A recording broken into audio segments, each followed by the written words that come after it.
15 février 2018, bienvenue à toutes et à tous au sommaire de votre session d'information.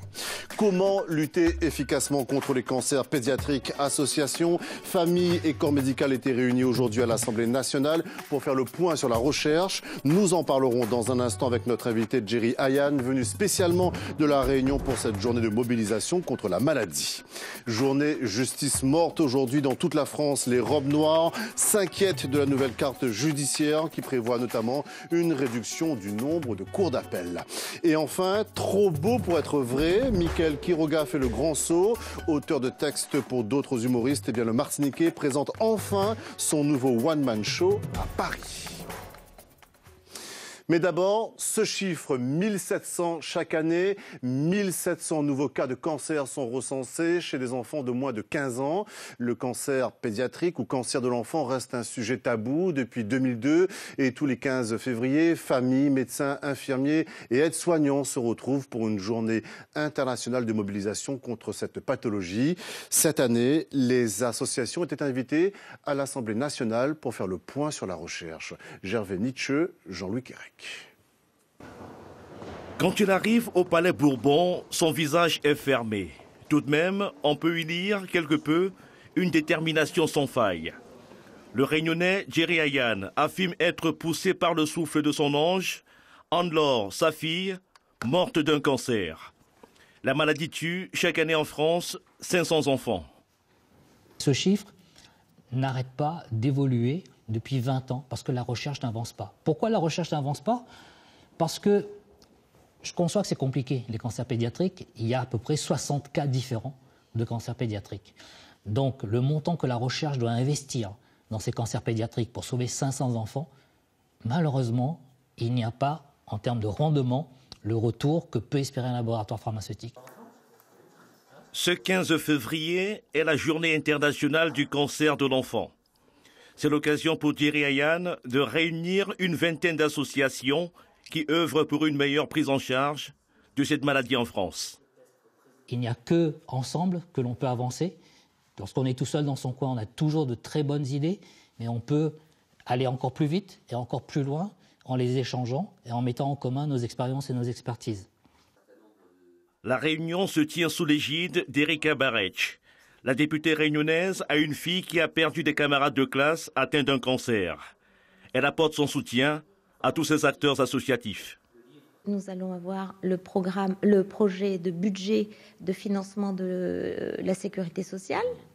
Et donc, on va être au rendez-vous. Donc, nous allons proposer des amendements pour financer telle ou telle action. Et puis, la balle sera dans le camp du gouvernement qui devra entendre ces demandes. L'ancienne ministre promet de faire le lien entre les associations et les parlementaires de tous bords politiques. Et avec nous ce soir, Jerry Ayhan, consultant en communication et militant associatif. Bonsoir. Bonsoir, Ayhan. Jerry Ayhan, vous êtes entre autres à l'initiative de cette journée de mobilisation à l'Assemblée nationale. Elle vient de s'achever à l'instant au Palais Bourbon. Est-ce que vous, les familles, le corps médical, les parlementaires, vous avez pris une décision ? C'était essentiellement des associations qui étaient là. Il n'y avait pas le corps médical. Comme politique, il n'y avait effectivement que Mme Erika Bareks qui nous a ouvert les portes de l'Assemblée nationale. Mais je n'ai pas souhaité avoir le corps médical et le corps politique, puisqu'il s'agissait vraiment pour les associations d'une première rencontre et pour pouvoir échanger, pour pouvoir se comprendre, puisqu'il y a des points de vue qui sont différents et c'est normal, mais il était important de se comprendre pour pouvoir proposer une plateforme d'action commune pour aller plus loin, pour aller plus vite. Et quelles sont ces premières actions ? Déjà, on a pris la décision de se rencontrer tous les 6 mois, ce qui est une grande première. Et nous avons effectivement déterminé qu'il y a un certain nombre d'actions qui sont portées par certaines associations qui ont eu l'occasion de s'exprimer aujourd'hui et qui ont trouvé auprès des associations qui étaient là un écho favorable. Donc, par exemple, une association a proposé que l'on fasse un février blanc, c'est-à-dire qu'elle déjà fait dans sa région, je ne sais plus laquelle, un certain nombre d'actions qui sont entièrement dédiées au cancer pédiatrique. Et nous avons décidé, avec toutes les associations, de l'étendre dès l'année prochaine à la France entière.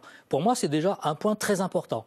Ensuite, sur la mobilisation concernant la demande auprès du gouvernement d'une ligne budgétaire spécifique dédiée au cancer de l'enfant, nous allons avancer ensemble pour pouvoir mobiliser tous les députés, tous les sénateurs de toutes les régions avec un plan commun. Qu'est-ce qui bloque aujourd'hui, Jerry Ayane? Pourquoi les instituts et les laboratoires ne se mobilisent pas justement pour soigner les enfants? Qu'est-ce qui bloque? Ce qui est malheureux, c'est que c'est une simple question de gros sous. On l'a dit tout à l'heure dans le reportage, il n'y a que, entre guillemets, 500 enfants par an qui meurent d'un cancer sur 380 000 cancers au total diagnostiqués, enfants et adultes. Et sur ces 380 000, il y a 2500 enfants qui sont touchés. 500 enfants, ça n'est pas beaucoup pour l'industrie pharmaceutique qui estime que l'investissement qu'ils vont mettre dans la recherche, ils n'auront pas de retour là-dessus. Mais je dis toujours, la vie d'un humain, et qui plus est d'un enfant, est inestimable. Il n'y a pas de prix. Donc il faut absolument que l'État, notamment, puisse s'intervenir auprès des laboratoires pour les obliger à dédier une plus grosse part de financement au cancer pédiatrique. Et s'il faut que l'État mette la main à la poche, on leur demande de faire ce geste. Alors Jerry Ayane, vous avez écrit un livre sur le combat de votre fille de 14 ans. Pourquoi je ne suis pas un papillon? Qu'est-ce que vous a permis cette écriture? Est-ce que cette écriture, ce livre vous a permis aussi d'aider les autres, quelque part? Ce livre est un peu un déclencheur, puisque c'est à cause de ce livre, c'est grâce à ce livre que l'année dernière, j'ai été en contact avec beaucoup d'associations. Je faisais dans le livre le constat de ce manque de financement pour la recherche, puisque j'y ai été confronté, et cela a provoqué une grosse colère de ma part. Et j'ai retrouvé cette grosse colère dans de nombreuses associations qui m'ont contacté à la suite de ce livre, et c'est là où je me suis rendu compte que ce tissu associatif qui existe déjà et qui fait de fort belles actions avait juste besoin qu'on les aide un petit peu plus. J'ai une expérience en matière de fédération puisque j'ai été président de la Fédération des associations chinoises de la Réunion. J'ai décidé de mettre cette expérience à disposition des associations qui œuvrent dans le cancer pédiatrique. Merci à vous, Jerry Ayane, et on aura l'occasion justement de suivre l'évolution de ce dossier sur les cancers pédiatriques. Merci à vous. L'autre événement de ce jeudi avec le monde judiciaire en ébullition un peu partout dans l'Hexagone et Outre-mer, magistrats, greffiers et avocats se sont retrouvés sur les marches des palais, comme ici à Saint-Pierre, dans le sud de la Réunion, pour dénoncer la nouvelle carte judiciaire sur laquelle planche la garde des Sceaux. La ministre de la Justice envisagerait de réduire le nombre de cours d'appel de 36 à 17. Tous dénoncent aujourd'hui ces projets de réforme et surtout la méthode de travail de Nicole Belloubet. Henri Elie et Bruno Gabetta ont rencontré deux avocats réunionnais en colère. Avocats, mobilisés! La pluie a quelque peu douché l'ardeur de ces avocats, magistrats et autres greffiers. Ils étaient en effet peu nombreux sur les marches du palais de justice de Paris, venus réclamer un meilleur accès à la justice, et ce à l'appel du Conseil national des barreaux. Là, nous avons en face de nous un gouvernement qui se donne, qui voulait se donner les moyens de pouvoir rectifier cela. Et force est de constater que le projet qui nous est présenté actuellement est peu ambitieux. On est vraiment en deçà des moyens qui devraient être mis en œuvre. Les avocats, surtout les robes noires, comme on les surnomme, sont en colère contre la garde des Sceaux et ses réformes en cours. Une colère certes mesurée, mais une colère tout de même. Il y a plus d'affaires qui rentrent que d'affaires qui sont résolues. Et donc, comme on n'a pas assez de moyens, il n'y a pas assez de magistrats, pas assez de greffiers, c'est impossible en fait de rendre une justice de qualité et dans des temps raisonnables, on va dire. Et au-delà de la lenteur de la justice en France, dans ce domaine l'un des plus mauvais élèves d'Europe, ils craignent surtout la disparition des moyens mis à la disposition des juridictions. Exemple. Il prévoit de supprimer les tribunaux d'instance, donc c'est la justice de proximité, de réformer la carte territoriale, donc de désorganiser une organisation qui marche malgré tout, et donc de supprimer éventuellement des cours d'appel, de les remplacer. Pour l'heure, les avocats ne veulent surtout pas, selon leurs propres termes, d'une réforme de la carte judiciaire pilotée uniquement par des comptables, qui pénaliserait ainsi un grand nombre de justiciables. Le Pacifique observe avec inquiétude l'évolution du cyclone tropical Gita. La Nouvelle-Calédonie a déjà été placée en préalerte. L'île des Pins en alerte niveau 1. Le phénomène passera au plus près du territoire dans la nuit de vendredi à samedi. C'est la première information en bref et en images commentée ce soir par Alain Rodex. La Nouvelle-Calédonie est toujours sous la menace du cyclone Gita. Il s'agit d'un phénomène de catégorie 4 avec des vents moyens soufflant jusqu'à 170 km/h. Sa trajectoire actuelle devrait éviter le pire et la Nouvelle-Calédonie, l'œil du cyclone devrait passer à 140 km au large de l'île des Pins. L'île des Pins ne devrait pas être concernée par les vents les plus forts. Mais on peut s'attendre quand même à des rafales jusqu'à 120 km/h sur l'île des Pins. Également une très forte houle de 5 à 6 mètres dans la nuit de vendredi à samedi.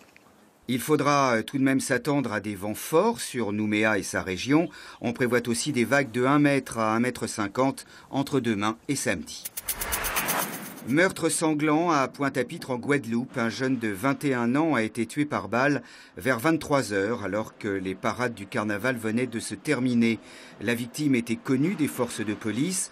Un autre jeune a été grièvement blessé.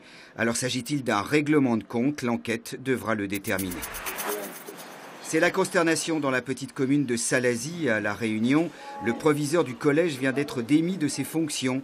Il est accusé par plusieurs femmes de l'établissement scolaire de harcèlement moral et sexuel.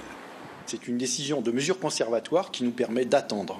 Voilà. Mais d'attendre sereinement, c'est-à-dire que cet établissement puisse fonctionner normalement et que les élèves aient cours normalement, avec un corps enseignant aussi qui puisse faire son travail. Le principal intéressé nie les faits et se dit victime d'un règlement de compte. Je pense qu'on est sur une volonté de nuire, sur une volonté de casser un petit peu ce qui est fait comme travail, et ça me dérange parce que je trouve que c'est vraiment dommage, parce qu'un bon travail a été fait au sein de ce collège avec l'ensemble du personnel, et je trouve dommage qu'aujourd'hui on jette un peu tout ça à la une des journaux sous cette forme-là. 6 plaintes ont été déposées, une procédure judiciaire est en cours. C'est le procureur de la République qui devra décider des suites à donner à cette affaire.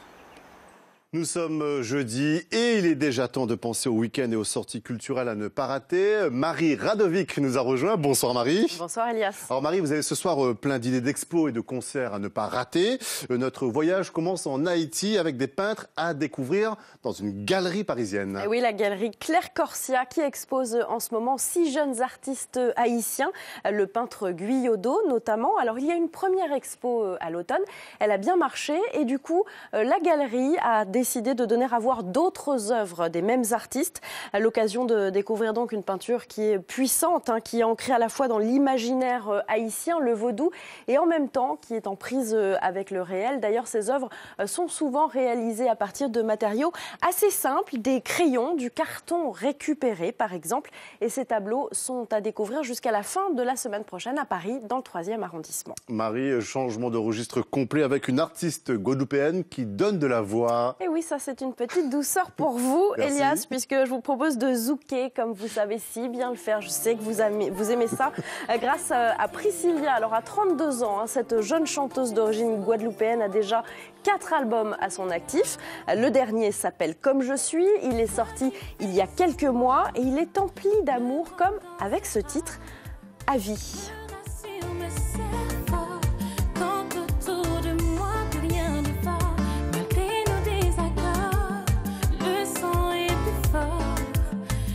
Je sais que ça, c'est votre truc, Elias. Alors, si je vous en parle, c'est parce que dans 10 jours, Priscilla sera sur scène à Paris pour la première fois dans une grande salle.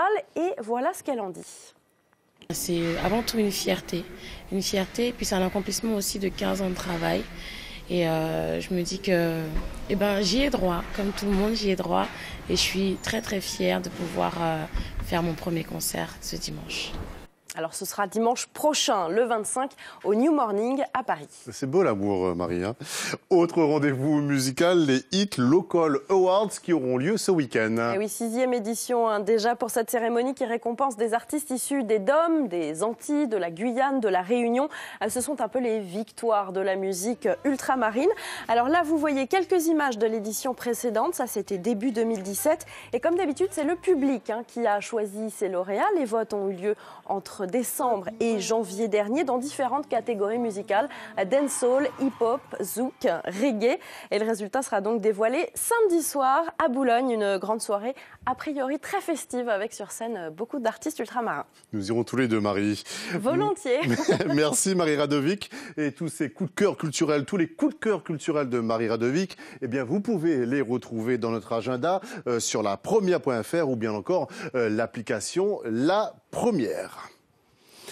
François, Xavier Demaison, Kev Adams ou Walidia ont un point commun, le co-auteur de leur spectacle, l'antillais Mickaël Quiroga. Après avoir écrit pendant longtemps des textes pour les autres humoristes, il passe enfin sous les feux des projecteurs.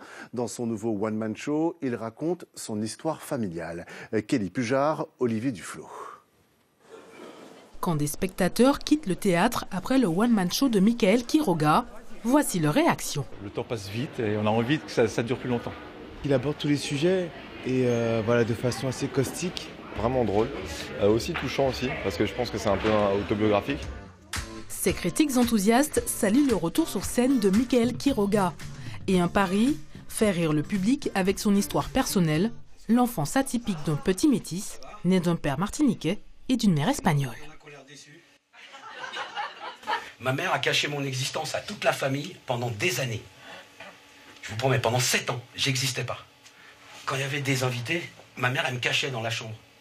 Elle me disait, tu restes là, tu bouges pas, tu te montres pas. Surtout, tu fais pas de bruit.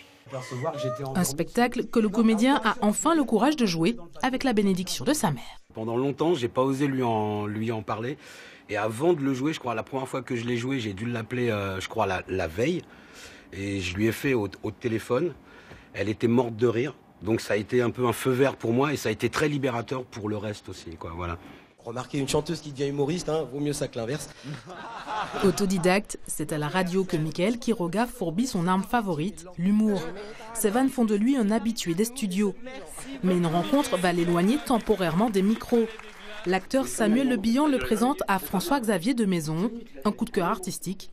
Depuis, les deux hommes travaillent ensemble. Le Martiniquais a coécrit ces 3 spectacles. François-Xavier de Maison est devenu son metteur en scène. Moi, j'ai un côté bien élevé, enfant sage. Et de temps en temps, il me disait, allez, il faut y aller. Donc, du coup, il m'a un peu, moi aussi, permis d'accoucher de mon clown. Donc, je suis fier aujourd'hui de pouvoir l'aider à accoucher du sien. On a trouvé ça. Sa culture hip-hop, son attrait pour le cinéma finiront de convaincre les indécis. Son humour tendre et exigeant peut aussi se faire ravageur. Bref, Quiroga, c'est du stand-up qui fait rire et réfléchir. Un autre talent maintenant, mais un talent qui a réussi à s'exporter. Jessie Bonne a créé sa propre marque de bijoux, du Mexique aux Antilles en passant par Miami. Aujourd'hui, elle renverse sa tendance avec une ligne épurée et intimiste. Voici Sous le soleil de Floride, avant-dernier volet de notre série, signé Nathalie Sarfati et Jean-Pierre Magnodet. Miami, la ville de la diversité par excellence, où se mélangent cultures latines et caribéennes. C'est ici que s'est installée il y a 2 ans et demi Jessie Bonne. Cette jeune Antillaise s'est lancée un défi, imposer sa marque de bijoux. La patronne de cette boutique de Miami Beach a été la première à lui faire confiance. Quand il s'agit de choisir des bijoux pour mon magasin, je suis très exigeante parce que je sais comment les bijoux sont fabriqués, avec quelle matière. Et ce que j'aime dans le travail de Jessie, c'est que c'est simple et épuré. Sa marque culte, Jessie l'a imaginée au Mexique, où elle a vécu pendant 7 ans. Ses bijoux, des lignes épurées et élégantes, intemporelles, qui ont rapidement séduit la clientèle américaine. J'aime sa simplicité et son style. Et la deuxième chose que j'aime, c'est qu'elle peut faire du sur-mesure avec ses créations. Outre l'originalité de ses créations, c'est la personnalité de Jessie et ses origines antillaises qui ont été son plus grand atout.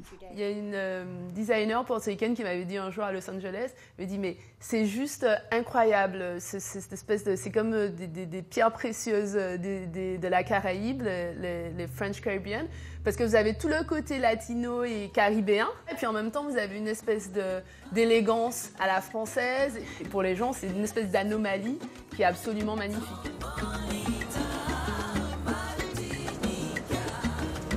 Rien ne prédestinait Jessie Bonne à se lancer dans le bijou. Une enfance entre la Guadeloupe et la Martinique, des études à Paris, HEC, Sciences Po et un départ pour le Mexique. Enfin, Miami, sa dernière escale, une ville qui offre des opportunités d'affaires. C'est la possibilité d'être à un carrefour, de me rapprocher de la Caraïbe, mais d'être en même temps connecté à l'Amérique latine et au Mexique et d'avoir une ouverture sur le marché américain. Jessie a une passion pour le travail artisanal. Une partie de ses bijoux est toujours fabriquée au Mexique. Je fais toute la partie dessin, création des pièces. Et après, mes bijoutiers, joailliers travaillent le métal, montent les pierres aussi précieuses ou semi-précieuses. Et après, dans mon atelier, on monte tout sur fil. Ce n'est qu'un début pour Jessibone. Déjà en vente en Guadeloupe et en Martinique, ses créations sont en train de s'imposer à Miami. Voilà, fin d'Infosoir. Merci de votre fidélité. Dans un instant, Couleur Sport Confidence avec Frédéric Piquion. Et à 20h55, votre série Famille d'accueil. À toutes et à tous, très belle soirée et à demain.